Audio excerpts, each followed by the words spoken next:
Today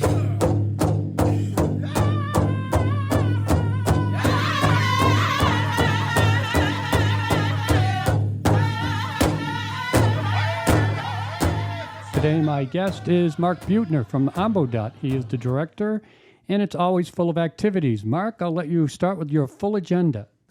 Okay, thank you, Ken. Yeah, we're very excited looking at the 2024 activities that we have planned for Ambodat. Obviously, fisheries is a key area that we have work that we're doing.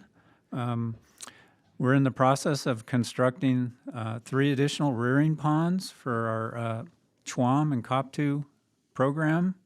And so those are under construction. We have a water supply well that was just drilled, so that will provide water for those additional ponds.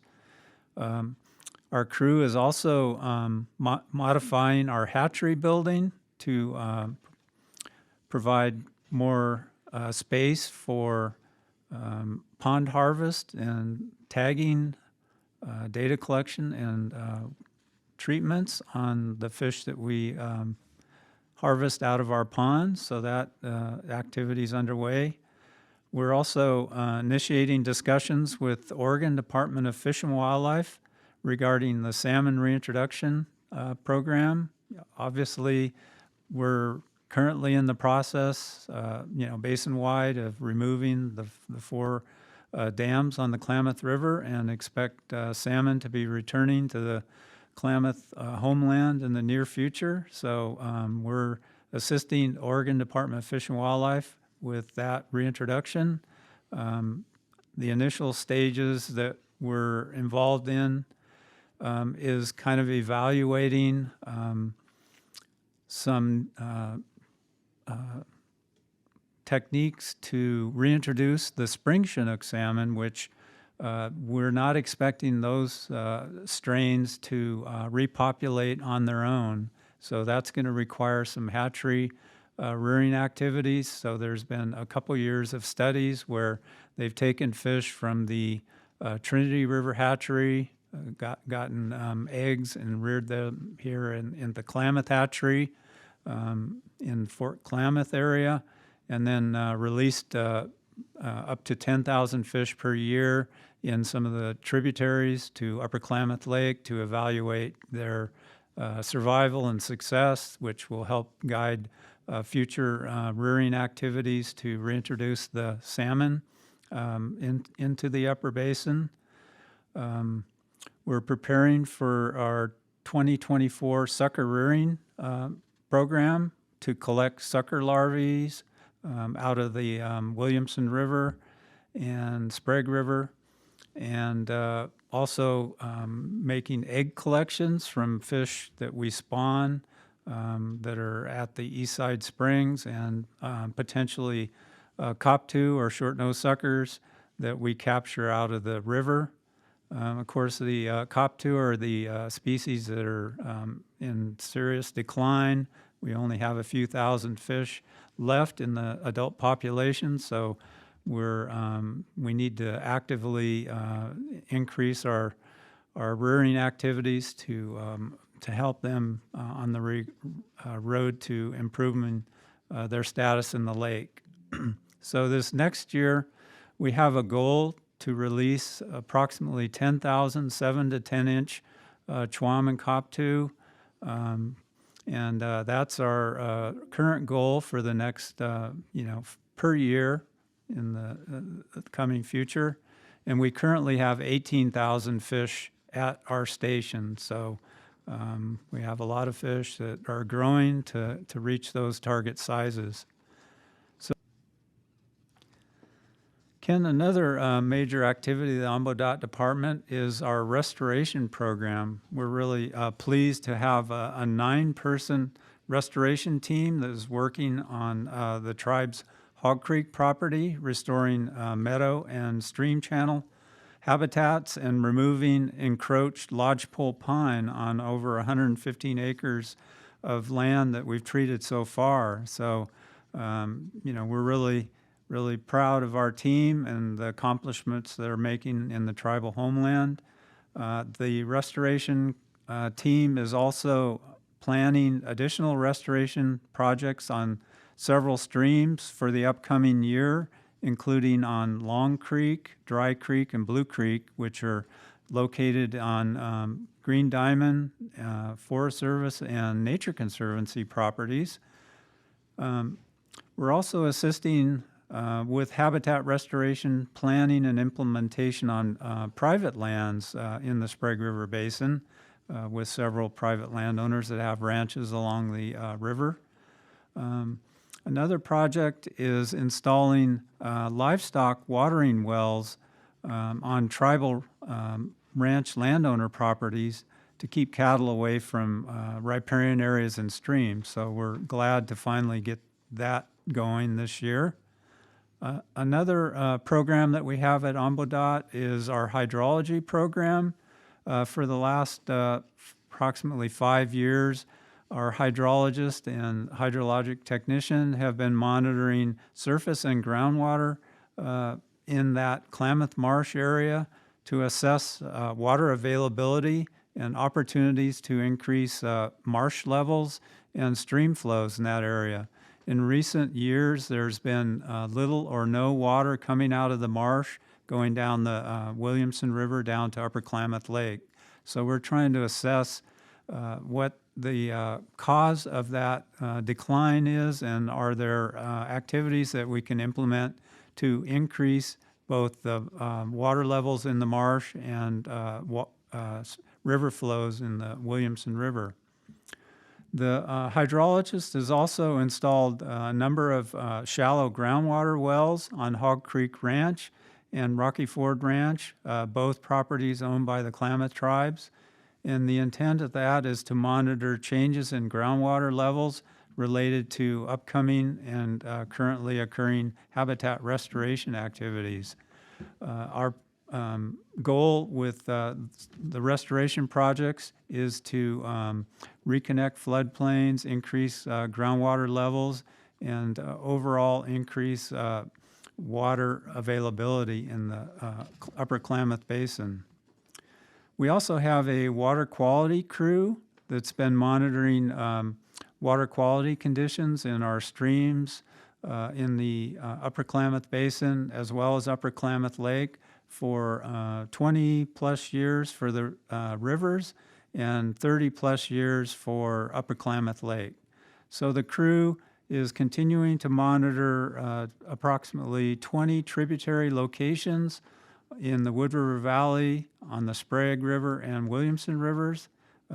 This type of water quality monitoring occurs every 2 weeks, and then also during high flow events to give us some baseline information on water quality conditions in these tributaries, and to assess changes related to climate change, restoration activities, and land use practices. The water quality crew is also participating in a study to assess the potential to capture sediment and nutrients from the Sprague and Williamson rivers at the Nature Conservancy's Williamson River Delta Preserve. And the purpose of that is to capture sediment and nutrients so they don't directly flow into Upper Klamath Lake, contributing to the poor water quality conditions that occur there and the toxic algae blooms that occur every summer. The other program that we have at Ambodat is the Sprague River Water Quality Lab. This lab has been in operation for approximately 15 years, and the lab analyzes environmental water quality samples for the tribe's water quality program and multiple external clients, including other tribes and agencies. The lab has had a major increase in water samples analyzed for clients related to the Klamath Dam removal project. So we're learning quite a bit about changes in water quality in the Klamath River as a result of the dam removal and restoration activities.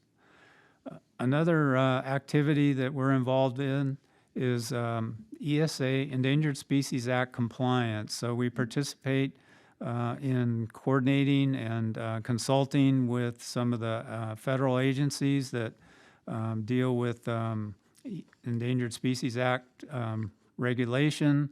Of course, in our area, we have the Klamath Irrigation Project, which diverts water out of Upper Klamath Lake and some of the other lakes.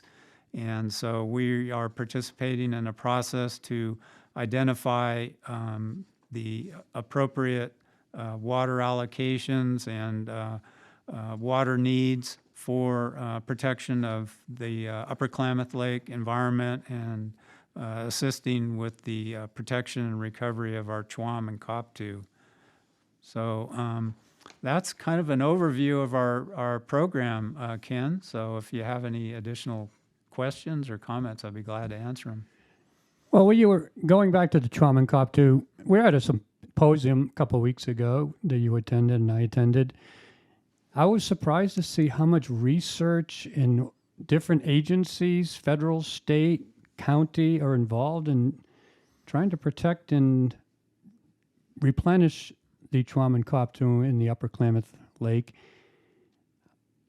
How long has this been going on? I mean, have these agencies been involved for this long? And there was a wealth of information that was shared. I'm not sure if I came out of it thinking that chwam and koptu still have a chance or not. Yeah, it's been a long history, basically dating back to before the chwam and koptu were listed as endangered species in the late 80s. Both species were listed in 1988. And of course, the Klamath tribes and Oregon Department of Fish and Wildlife had been monitoring their populations even before the listing, starting in the early 80s, and observed, major reductions in their numbers and alerted the agencies responsible for protection and recovery. And that led to the listing. And as a result of the listing, there was a lot of resources and effort put into better understanding what the limiting factors were that were impacting the survival and health of the chwam and koptu populations. And the studies and investigations and restoration activities just accelerated beginning in, basically in the late 80s, and have continued to expand as we've continued to see declines in the populations. And a lot of the information that we're gathering has not resulted in turning the corner of getting the fish back on the road to recovery. So, there's just been additional efforts to further clarify what the limiting factors are and try to get us, moving in the right direction in terms of, restoring the fishery and getting the fish to recruit into the, the natural populations in the lake. Water levels seem to be the critical factor. Without healthy water and good levels, they don't have a chance. Yeah, obviously the Klamath tribes have worked with a number of consultants and their own staff to assess the habitat and water level needs of the chwam and koptu over a number of years, many studies to characterize the importance of different areas, habitat types, that different life stages of the chwam and koptu use in the lake, and come up with a the optimal way to manage the lake in order to provide better success for their survival. For example, in the early spring, the goal is to try to fill Upper Klamath Lake and inundate a lot of the shoreline spawning areas that they use, and also to inundate the emergent vegetation that the larval fish use during that early life stage. And then as the season progresses, we have additional needs to provide habitat for juvenile fish in the emergent vegetation, and also to help minimize the risk of poor water quality conditions. And then towards the end of the summer season, there are certain water levels in the lake that protect areas where the fish can seek out for water quality refuges in areas like Pelican Bay, where there's a lot of springs. We need adequate water depths to allow those fish to go to those different areas. So, yeah, water levels are definitely very important. And of course, as I mentioned, Klamath Lake, Upper Klamath Lake, is a major water supply for the Klamath Irrigation District. It also provides water supplies for the National Wildlife Refuges and river flows for the Klamath River supporting salmon species. So a lot of competing needs for a very limited water supply. And it's been really challenging in recent years because of ongoing drought. And there appears to be, over the last 10, 15 years, a shift in our water cycles to where we're seeing a lot less water in the basin, a lot less precipitation, snow contributing to, our systems. The year shaping up this winter is looking kind of dry. Snowfall has been too big. It's been an off year. We have an El Nino, I think, that's causing Correct. some warm weather that is. Yeah. So we're looking at a challenging spring and summer for the Chuaman Koptu. Will this be more challenging than, let's say, last year? At this point in time, we have a very low snowpack, which is concerning because the snowpack is essentially another storage supply or reservoir, and it contributes to the overall water budget. So right now the snowpack is quite low, even though the Upper Klamath Lake, we've had the warmer winter weather and a fair amount of precipitation that has allowed the lake to recharge to some extent, but with the low snowpack, unless we see some significant improvement in late winter and in spring precipitation and snowfall, we could have a very challenging water year, which would be, much more challenging than we saw last. Last year was a pretty good year, but prior to that, we had 3 very dry years, which were all very difficult. The Chuaman Koptu seem to be on the radar of most environmentalists, scientists, biologists, with its importance to the ecosystem. Because what are they, like a canary in the coal mine, so to speak? I think that's a good characterization. They are at in a situation where they are a species that is fairly tolerant to environmental degradation and disturbance. So the fact that they have continued to decline for so long is a good indication as to the health of the ecosystem, particularly Upper Klamath Lake, where they spend the majority of their time. So, yeah, I would say they are a good, indicator of our, ecosystem health in the lake and tributaries. Did you come out of the symposium with hope and optimism? What was your take on everything you heard? Because it was quite a wealth of information. It gives you a good idea of where things are at. Yeah, my main takeaway was that the species of Chuaman Koptu are still at a serious situation in terms of their potential for extinction or extirpation in Upper Klamath Lake. The numbers have continued to decline for the last 30 years. We see no recruitment. And the success of our hatchery program, which is supposed to help us stave off extinction until we restore the environments that they live in, the results are still not clear as to whether we can stabilize the fish populations with our hatchery rearing programs at this time.